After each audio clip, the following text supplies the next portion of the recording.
Davenport Community School District Board of Directors to order. Would everyone please rise for the Pledge of Allegiance? I pledge allegiance to the flag of the United States of America and to the republic for which it stands, one nation, under God, indivisible, with liberty and justice for all.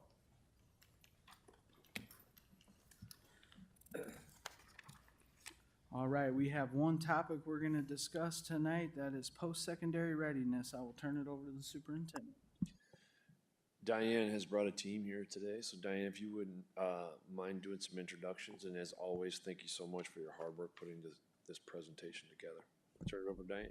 All right, thank you very much. It's our pleasure to be here this evening to present post-secondary readiness data. And with me, I have Brianna Schwank-Mauschman, and she is our secondary program director, and Melissa Trimble, one of our specialists of all things. And as we think about post-secondary readiness, we really could make a full day of post-secondary readiness and preparation. And in order to keep the scope in line, we'll be looking at these areas. So the objectives this evening is to build understanding of our current reality on post-secondary readiness, share the index scores, the enrollment trends, and the assessment data, as well as looking at the data and programs to support post-secondary readiness. And then we'll end our report this evening with prioritized actions with new curriculum resources. And I just want to ground our thinking in implementation science. When we did our spring data review, we had a few slides on implementation science.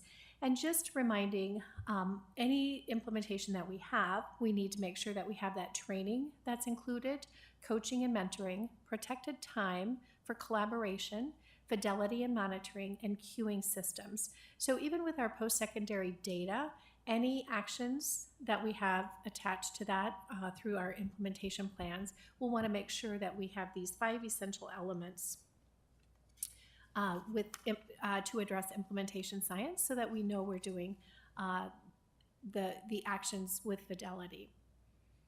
I'm going to turn it over to Brianna so that we can anchor our definition of college and career readiness. Thanks, Diane.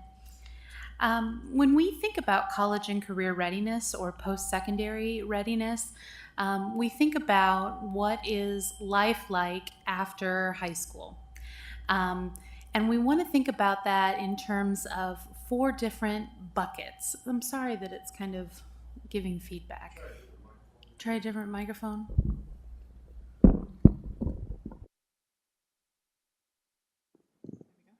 Is this better? Oh, that's so much better. Oh yeah, that's much better. Thank you so much. Okay, so we want to think about that life after high school in terms of 4 different buckets. The first bucket is achieved proficiency in essential content knowledge. So that's that core learning that we're talking about, that universal tier. The second bucket is acquired practical transition skills. So the skills that they need in order to transition to that life after high school.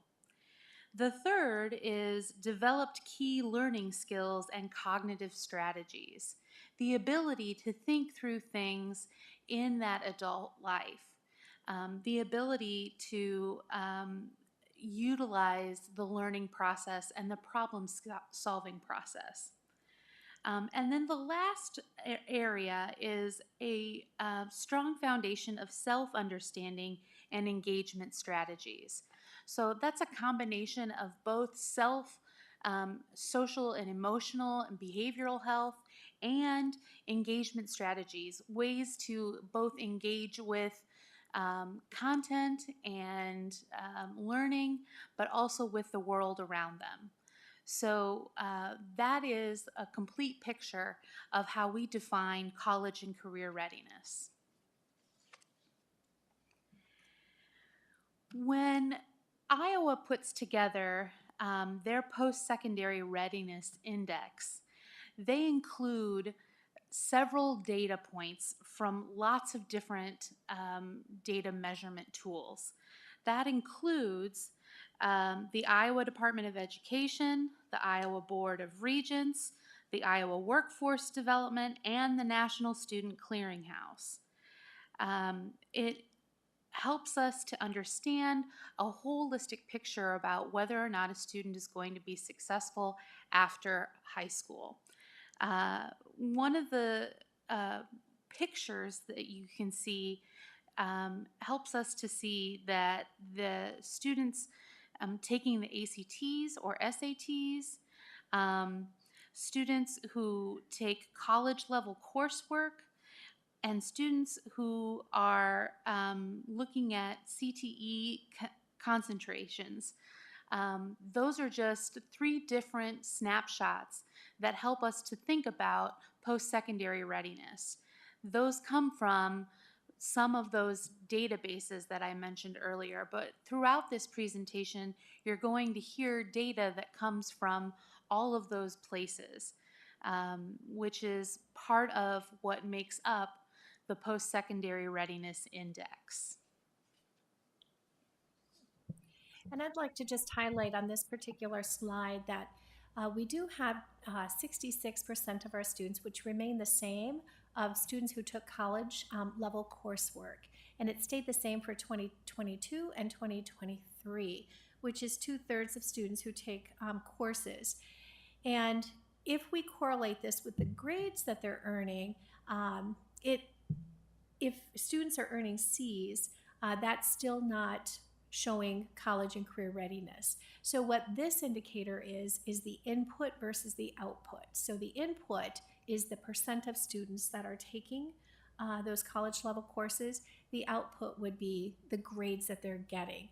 Currently, the dashboard does not calculate that. We do have those scores in a different, we can access those scores in a different way, but it's not on the post-secondary dashboard that's provided to us. So just wanted to highlight that. As we move through, the next area that we'll be looking at are the building trend lines. And these are the post-secondary readiness dashboards. And these are available for every single district and every single school in the state of Iowa. And the post-secondary readiness reports are summary reports that provide data. Sorry, this is not working very well here, but I'll use Central. We'll use one example. But the post-secondary readiness among cohorts of graduating high school seniors, and they're alongside the longitudinal data on their post-secondary enrollment and or the degree or award completion up to 6 years. So this is 6 years after graduation. Schools can use their data in combination with statewide data to benchmark their progress and toward locally defined goals. And reflecting on this statewide responsibility to ensure that our students are ready for life after high school again. So the trend lines, the way that this works, and again, as we're looking at our post-secondary data, just to be transparent, this is not where we want to be. We have growth in this area, and we'll be looking at actions that will be addressing this in a little bit. But the way that these the trend line data works and the post-secondary indicators is that we have this top line, which in this particular instance is 66%. And this is the students that indicated their post-secondary intent. 66% of the students in this particular, in 2023, said that they were going on to post-secondary schools. This next line, 52%, said that they did enroll within 1 year of leaving high school. The next trend line is the persistence for the second year. And then this third line is outcomes completed within 6 years. So you can see that the students that indicated that they were going to go and the percent that actually went, there is a gap there.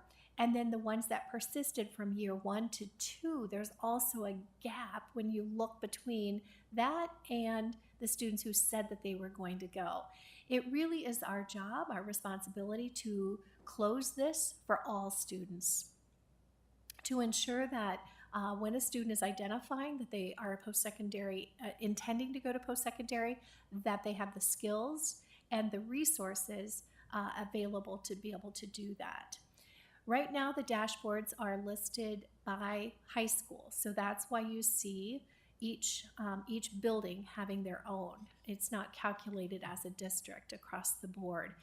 But again, each of the high schools would have this available and data to review on their post-secondary intentions, enrollment, persistence, and then completion rate. Again, for each of the schools. We'll move into the ACT data, and the ACT data is at the district level. And taking a look at that, we'll have Brianna share a summary.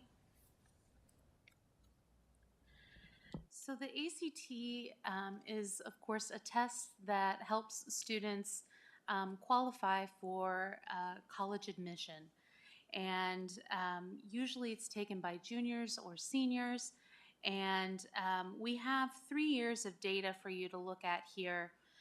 One thing I would point out and highlight for you is noticing the number of students who took the ACTs in our district increased from 2022 and 23 to 2023-24 by almost 150 students. So that would impact the average scores as you look down those mean scores. Then below that, you'll see the average scores for each categorical content area: math, science, English, and reading. And then at the completion there, you'll see a composite score that's out of 36. On the next slide, you'll see just a different look at the data that helps us see where our students fell throughout the span of the spectrum of ACT scores. So most of our students fell out in the below average area. Then that middle category there, about 167 of our students were in the average score area between 19 and 24. And then 50, can't quite read that, I think 56 were in the above average, that 25 to 36 area. So again, this is an area that we want to help to improve and get more students in that average or above average category. On the next slide, you'll notice that these are where our students fell out in each category by content. And this is the ACT benchmark. So the ACT says that if you score an 18 on the English portion, that is considered proficient. A 22 on the math, a 26 in STEM, 22 in reading, 23 in science, and a 20 as a composite score. So then you can see how many of our students met that benchmark score. And as Brianna mentioned, in terms of ACT, there are things that we definitely want to address to be able to increase our success rate with ACT. And one of those is test prep. There are a lot of resources out there. There are different courses that are available. We certainly advertise and can share those resources with students, but the next step is how do we bring that in-house so that all students have access to ACT prep. So exploration in that area will be occurring. Also, there are content-specific workbooks that are available and accessible for teachers to use so that they can make those connections within their classes to prepare students for ACT. We also had a meeting earlier this summer with ACT and a person who provided additional assistance on ACT prep. and he strongly recommended a book that can be available in every single building. It's called the Big Red Book, and that would be accessible for students in order for ACT prep.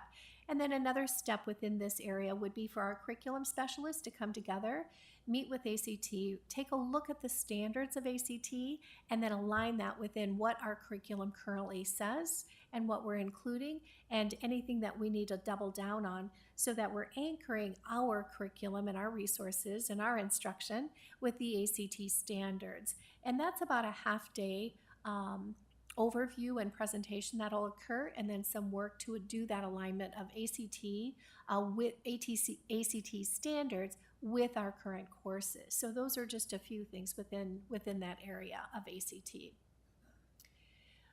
We're going to move into some additional indicators of post-secondary readiness, and one of those being advanced placement. And I'll turn it over to Melissa. So advanced placement has existed in Davenport for many, many years. This is just an overview provided by the College Board, which is where AP Central is housed. As you know, the AP program develops college-level courses that high schools can choose to offer, and then corresponding AP exams are administered once a year. Just for the record, within Davenport schools, we do not have any restrictions beyond some logical prerequisites in order to be able to access AP courses, so anybody is welcome to take them. And the students, once they're enrolled in the AP course, they can opt to take the AP exam, which the district then pays for. But College Board doesn't necessarily say that they are required to take the AP exam if they take the course. For some of the students that take AP courses, it's simply just the experience of taking a college-level course with high school-level support. So that might be enough, and I know that from past teaching AP myself, a lot of them just really valued the experience of being able to engage with that high school level, at the high school level with that college-level content.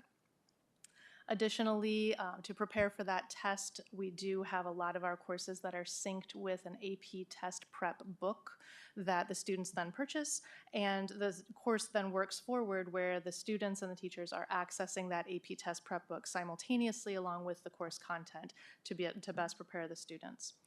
I know right now our high school schedule does speak to the idea that sometimes they take AP courses first part of the year, and then the test is never, it always happens in May, so they have that time gap of waiting.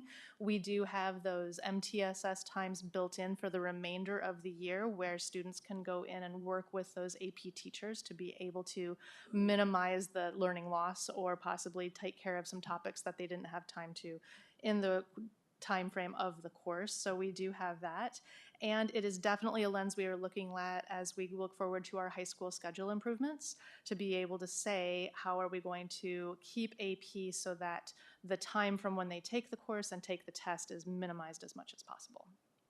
The next slide then shows our current data for this past year. We had 439 students who took our AP courses, and that was in 17 different subject areas. And 407 students successfully completed those AP courses, and none of those students are double counted. We have many, many students who will take several AP courses, if not max out their course load with AP classes, but those numbers that you're seeing here are only counting each student as one, not they've taken more. We had a total then of 335 AP exams taken in 19 different subjects by 266 students. The breakdowns of how we scored are on the left with the AP exam scores, again reminding you that a score of 1 to 5, where 5 is the top. And then I also gave an idea of the reporting groups that we have within our district, along with the student count for those reporting groups, the percentage of total count.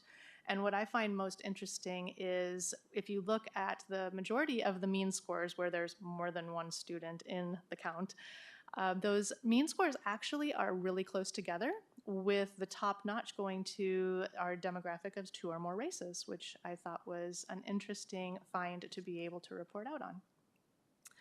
We are absolutely working on growing this number of student counts. We know that that needs to match our demographics in the district more, and so that's just kind of what we're going to be working forward on at this point in time. The next indicator that we will look at is the work keys, and this was part of our steps to success one of the assessments that students could take. And the assessment measure is foundational skills required for success in the workplace and help measure the workplace skills that can affect job performance. And instead of this assessment, it measures a range of hard and soft skills relevant to any occupation at any level across industries. And the successful completion of work keys can be that credential that can verify that students had completed it and use it as part of their post-secondary readiness.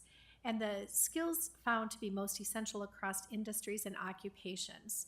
So you can see here that we did have multiple students take the work keys. And one highlight that I would like to share is that we did have 3 students who earned platinum status on the National Career Readiness Certificate, which is it's a big deal. This is 1.5% of all examinees, and most of them are adults, can obtain that platinum status on the 3 tests of applied math, workplace documents, and the graphic literacy. So to have 3 students within our district, just want to highlight that and that platinum certificate that they earned.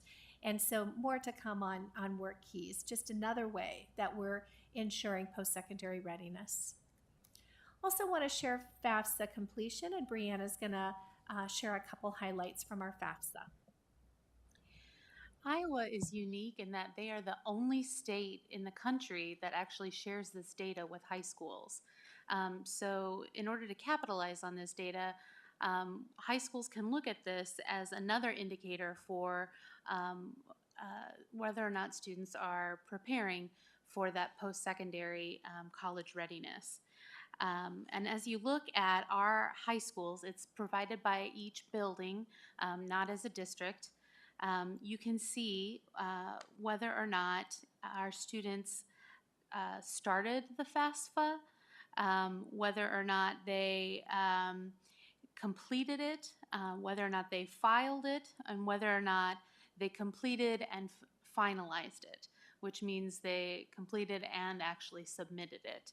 And if you look at that FAFSA completed final column there, you can see that our numbers are right in line with the state completion rate. So something to highlight there. One other thing that we want to point out as another indicator for post-secondary readiness are apprenticeships. And Diane's going to talk to you a little bit about those.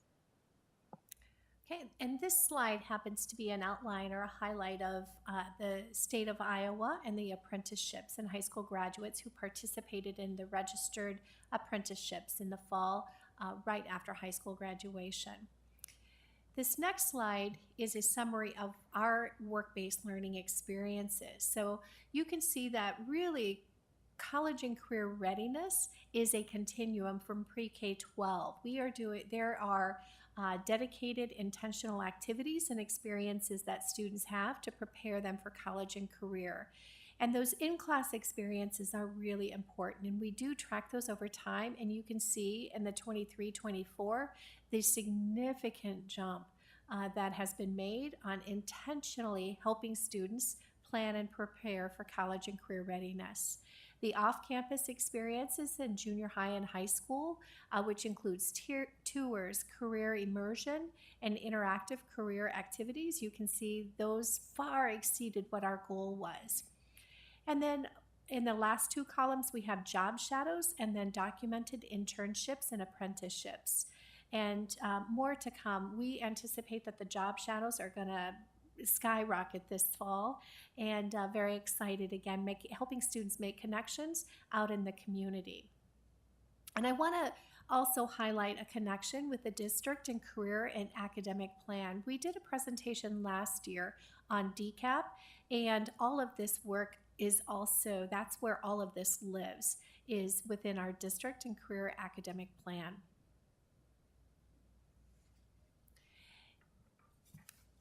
And next we have our graduation rate. And again, this is not where we want to be. We have In each of our presentations, we have shared our implementation plan and our strategies to overcome and change the outcomes of the data that we have.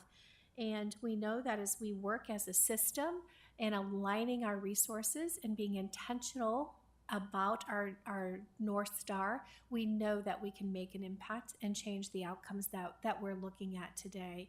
And this trajectory or this trend of our graduation rate is another example of what we need to be doing differently to it, or what we need to be looking at within our data. At the beginning of our presentation, Diane mentioned implementation science, which is the process of changing adult behavior. And one of the things that's embedded within implementation science is this idea of continual improvement, the continuous improvement process. And what I love about that is that innate within that is a hopefulness.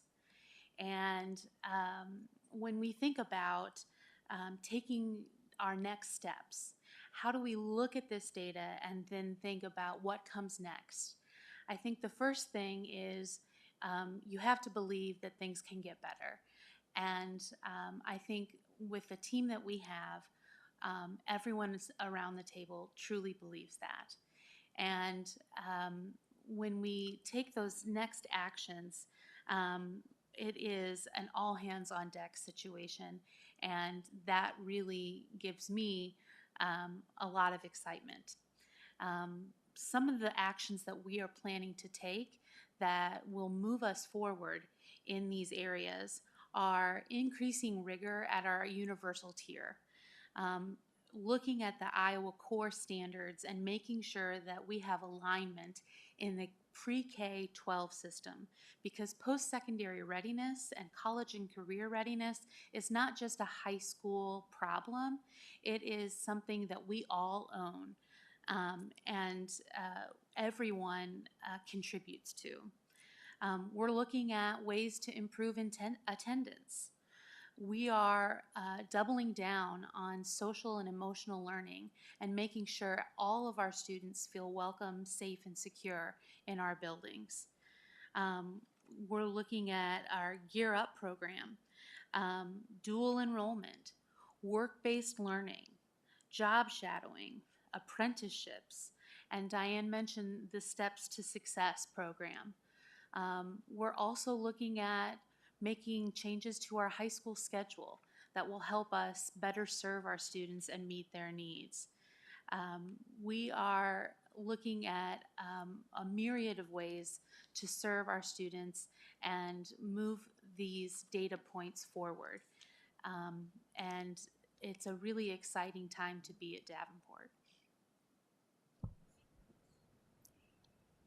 And during our presentation, our objectives were to look at the our current reality of our data, look at the index scores, the enrollment trends, be able to make some connections between programs, and then look at action steps. And that summarizes our presentation for this evening. And if you have any questions, we would certainly be glad to answer.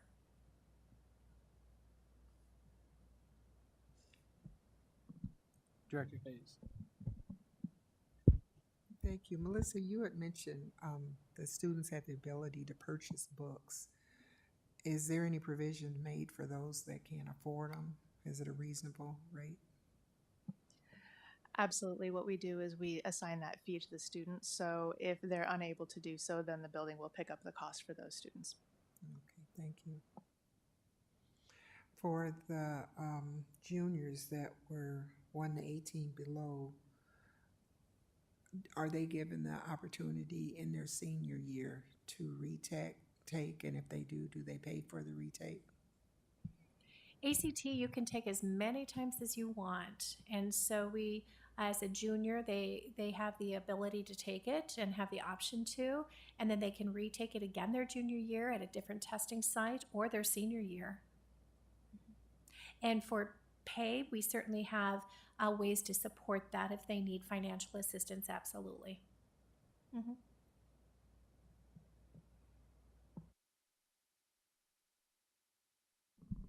Director Klein Jerome. Our low AP scores, is that due to that time gap? How do we have comparison data to before we created that time gap to after? Have we gone up, down, stayed the same? Excellent question. I don't know that we've dug in that much because at the same time that we had the time gap start appearing was when we also kind of took it from 3 terms to 2 terms. So there were a lot of variables that happened simultaneously that I don't know. I can certainly look into that and get back if that's the question. Thank you. District graduation rates are for 4 years, 72.7. Like you said, not great. What about in 5 years' time? How many students with one more year do graduate? Do we know that?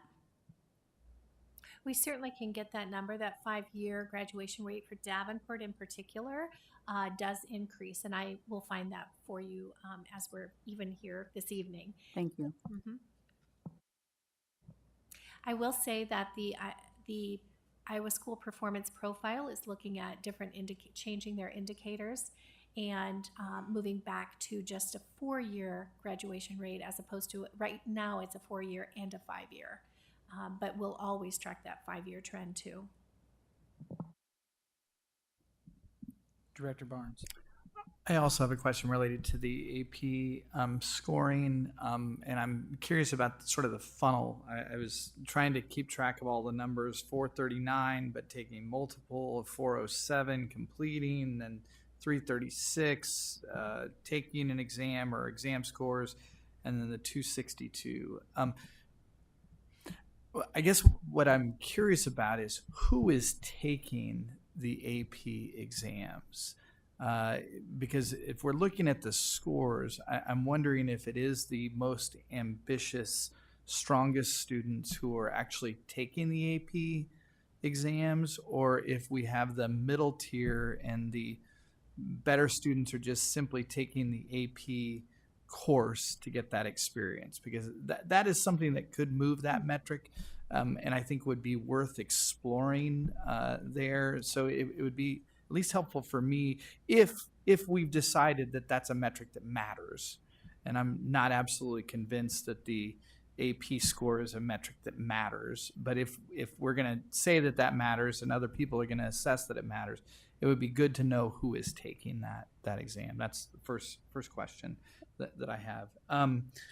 The second question that I have, which wasn't clear to me in this presentation, is we're thinking about post-high school preparation.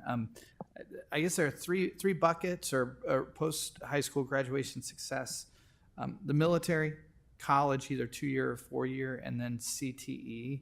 And I'm just trying to figure out how we're calculating the success rate and whether all 4 or 3 or whatever those options are captured. So that would be useful to me at least. And I think my biggest question is 2014, 2015, what has happened to ambition and motivation and outlook of long-term success? I mean, there is a dramatic drop in North, Central, and West from 2014 to 2015 about post-high school ambition. And that is the thing that has me most concerned, because a lot of that ambition, we might say it starts at home, but it doesn't. And that's what really has me concerned in all of this data, is that there's a clear change in student ambition and motivation and outlook about the future, which is completely contrary to every single trend that we see about careers and what is going to be necessary for the career of the future. And I think we ought to at least be introspective here about whether or not there's been some change or different emphasis within the school district which has changed that ambition, motivation quotient that is so important to this overall. The other thing that I don't have a really clear sense of is, I mean, one of the things that we're, of course, combating nationally is the students who are sitting on the sidelines, the nuns, the students who are, I mean, the U.S. military has reduced its quotas. Colleges and universities are combating students who are not going on, and how much are we contributing to that by not making sure that there are clear pathways? We've got too many high school graduates, not just those students who don't graduate from high school, but high school graduates who are not doing anything after they finish. I mean, it's not career and technical education, it's not vocational education, it's not college, and it's not the military. And what are we doing to combat that? So a lot there, and probably more filibustering than asking questions, but I think questions that would be helpful in trying to clarify this information, at least for me. Absolutely. You certainly summarized concerns that we've seen and that we've heard as well, with that ambition, that motivation, that engagement. And one of the things that I think about are the career trees that are available, and what we're doing from a pre-K 12 learning experience to prepare students. So even if you're in second grade, you can identify, you can start to find your areas of interest and passion. Not what job or career, but what are those? What's the why for every single student? And then as they progress, what are we providing within the middle school and the high school? So those are those tours, those job fairs, the speakers coming in, all of that, just to engage and to light that fire, light that passion. Because once students can identify that, and it can change, and it most likely will change, what you are or what you think you want to do from 6th grade to 8th grade to I'm a senior now and I need to kind of decide where I'm going to go after high school. And that can change, but what we need to do is make sure that we're building a system that is agile for students so that if they change, whatever career path that might be, that it works. And one of the things that is out there is the career trees. And so it has the entry level. So if I'm going to graduate from high school and I want to start in this area because this is my passion, these are different jobs that are available and that I can train and plan for. If I want to take that certificate and get that certification, this is the next level of jobs. And it outlines all of those things. And the more that we can help students identify and see their place within a career tree, that will help. Also with the flexibility, the pathways. We currently have 16 career and tech pathways. And again, those certifications, that can actually set them up for success to move into college if they prefer. It can set them up for success if they want to move right straight into a career if they want to do that. So it's those multiple pathways that we really need to have developed and communicated with students, so that once a student can designate, this is my why, this is it, this is why school is so important for me, that will make a difference in the ambition and motivation. And this isn't just a Davenport issue. I talk to many people not only in this area but across the state and other states that are seeing the very same types of trends that you just mentioned. So the more partnerships that we can also increase with our community, with our local businesses and our industries, that will make a difference too. The experiences that we can get to students so that they can see their vision, so that they can see themselves in a future that's going to be successful, whether they select a career, whether they select military or college. And it's all of those that are successful. I do want to circle back to what I think was one of the original kind of questions embedded within your information about the data. And it is challenging to know where our students end after high school. And the trend lines are the one way that we do have the ability to see the students that are going into college. And this can be a 2-year school, a 4-year school, a certification program.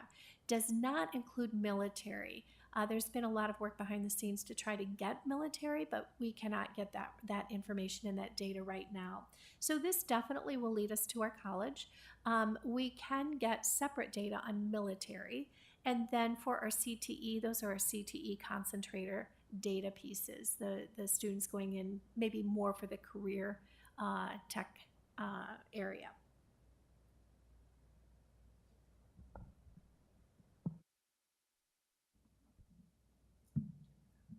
Director Poston.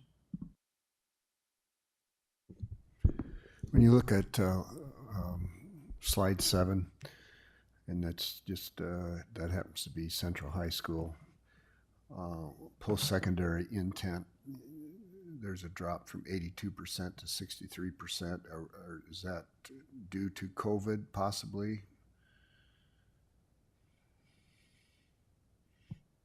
So this is central, and for intent, I see this drop right here. Mm-hmm. It definitely could be without digging in and contacting students specifically, but there is that correlation of that's also the time that COVID hit.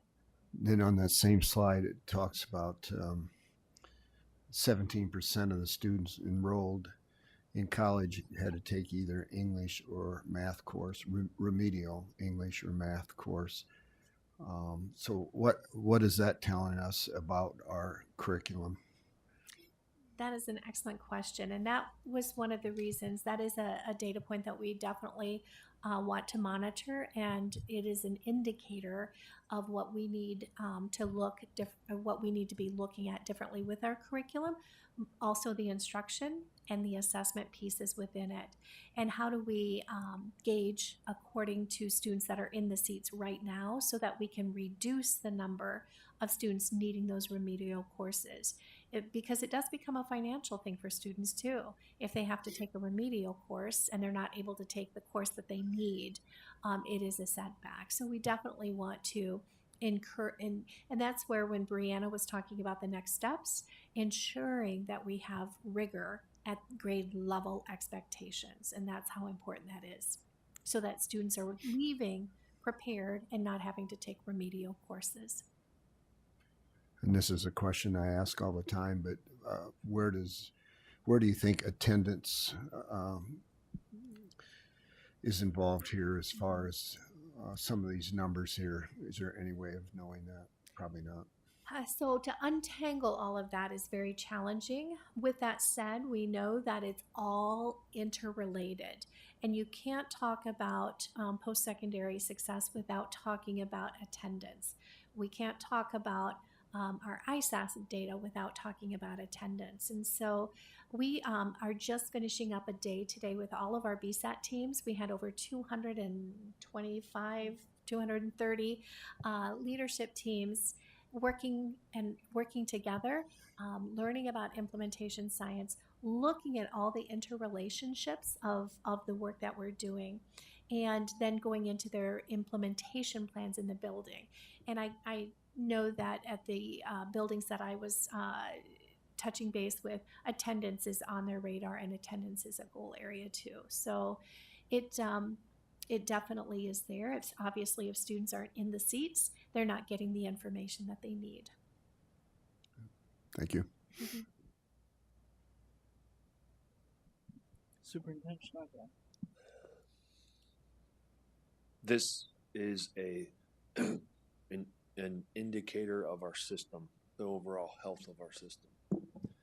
And this data keeps us up at night. Mm-hmm. We've never been more dedicated to turning this around. And this graduation rate, that's one of my North Stars. Because there's two things that we can do immediately, and we're going to do them. We started doing them. One, it's what and how we teach things, what makes students want to come to school.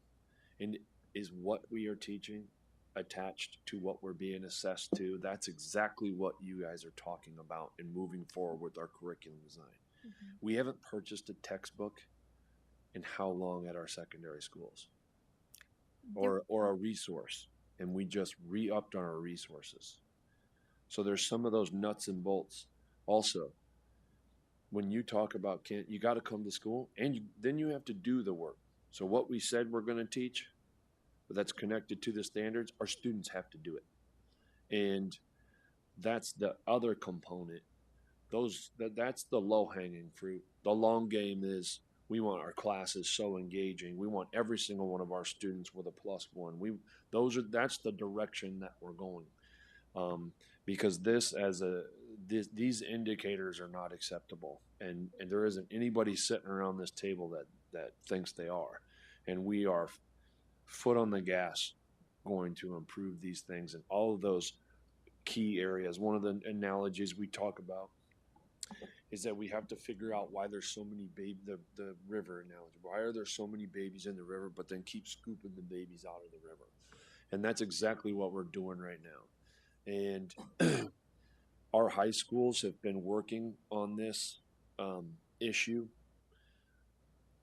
But then how are we preparing our students in middle schools for that high school experience? That's number one. So you can see we've committed ourselves to that house model. We've increased the number of teachers at our middle schools to really make sure that our students know that when you take that class in high school, it counts, it's for keeps, it matters. And all of our classes matter, but that's missing with some of our students sometimes. And then the huge lift of math and literacy that we have going on in our elementary schools this upcoming year will be so important that we support our teachers, support our staff to begin to move that needle. And so it's like a comprehensive pipeline. And this is our ultimate goal. And I think it tees up very nicely with the portrait of a graduate, because we're going to be able to, what does this board and the community want as a portrait of a graduate? And all those points that you listed off, Kent, are exactly what we're going to go after, nail down, be able to measure. And right now, these aren't acceptable. And we're going to do everything we can to move that needle with the low-hanging fruit and then the long game. And that's where I'm so proud that your team has embedded that implementation science. Because I know that we want to get to the data as fast as possible. But when you look at that, when you give somebody a material, when you give somebody a schedule and you allow them to explore, you ask them, how can I support you? How can I help you? That's different. And so I'm incredibly proud of that work, and this is going to change. There are also some other factors in there. Our open enrollment data changed right in about that middle of the time frame. Arcline, COVID happened in us, but that doesn't matter to us. Yes, those things are factors. It'd be interesting to track those things just for our purposes. But our reality is this now. And I'm proud of the plans that are being put in place. And this is going to change. So that's how I feel about this data.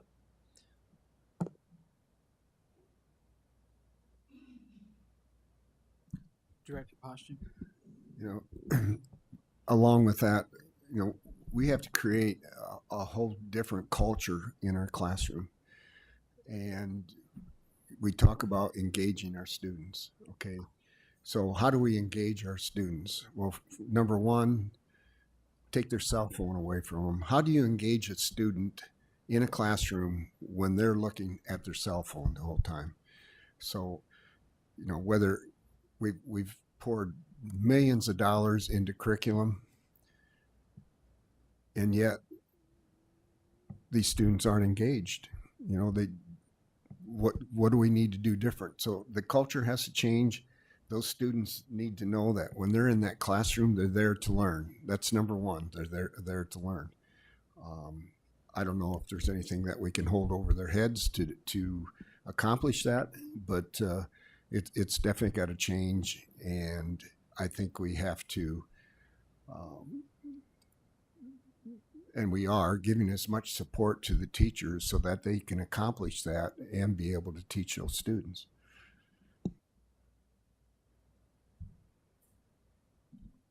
Director Kleindrop. And I don't think it's just having the best content and making sure students get it, but there's got to be a relationship there. Those teachers, when I taught in high school, I had kids that just skip block 1, 2, and 3 and show up in my class 4th block. I'm like, why are you coming now? Well, we like you. Okay. But like the rest of them and come. And if they don't have that connection to an adult there, you can have the best laid plans. It isn't going to matter to them. They need that connection and somebody to say, why weren't you here yesterday?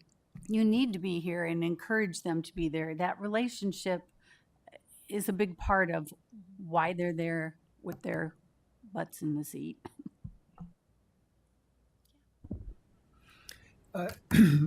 I think a point to be made, and it connects with the overall topic. A rather large contingency has been doing some learning around called the Standards Institute. And the mission of the Standards Institute, when you go there 22 of us just came back from Washington, D.C.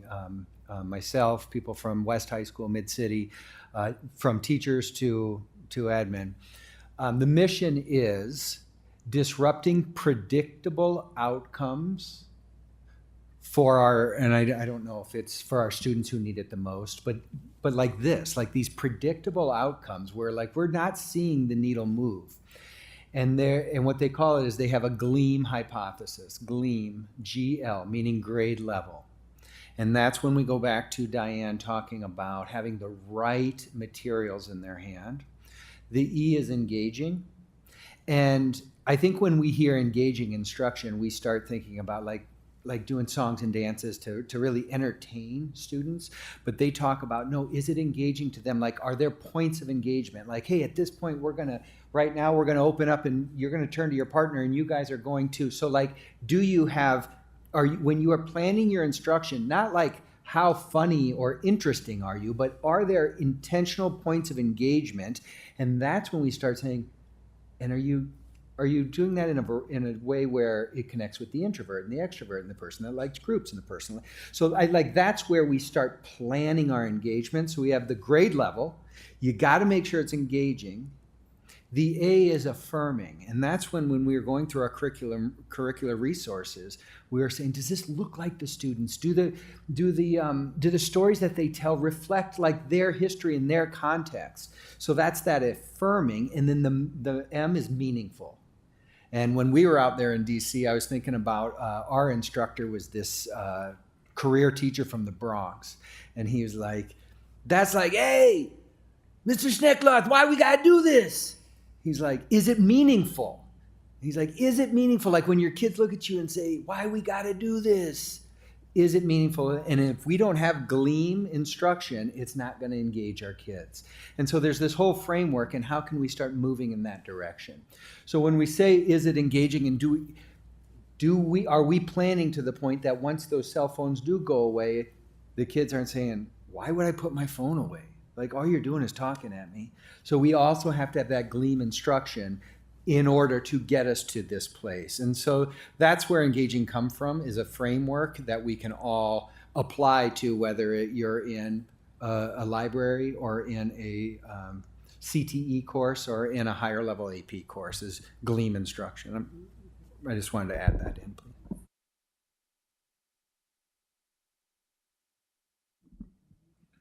Director Hayes. I like what Director Poston, actually what everyone has said, but Director Poston hit on something about the cell phones. Not only is that, I think the extracurriculars, if we need to look at policies, because I actually live this and, I feel strongly about it. If you're not at a C minimum, why would you be allowed to play sports? I do not feel that children need that option that they can just barely skate through classes, but yet still feel it's okay to play sports and the athletic directors allow them. If you're not doing your work, you probably should go to some class or something, or tutoring where you can pick yourself up and get going. If you're not willing to do that, then drop from the sports, because I see that, and I know mine, he saw that as an out. He didn't have to do work. He could go play sports and do what he wanted to do, and I just don't feel that helped him at all. He dropped out of the accelerated classes only to get signed up now to finish them. And I think had football been removed from his life rather than suggested he remove himself, I think he would have did better. Director Barnes. Just two quick things, because I know time is short.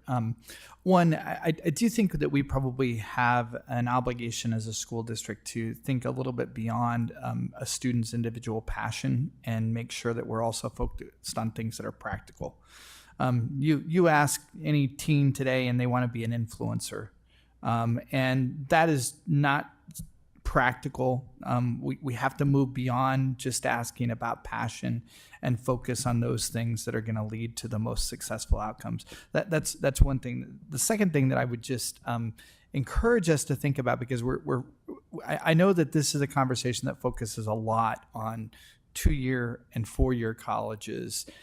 We are a different district, and I think that it's important that we own that completely, and that we don't compare ourselves to districts that maybe have an exclusive focus of 2-year and 4-year education post high school. But I think we have to figure out a way to make sure that as we own what we are as a school district, with an outstanding emphasis on career and technical education, I think an excellent legacy of sending students to military service as well, that we don't lose sight that many people, when they're going to compare school districts, are going to look at that 2-year and 4-year college placement rate. And so that we are making sure that we're celebrating all 3 of those wonderful opportunities that high school graduates from this school district should have.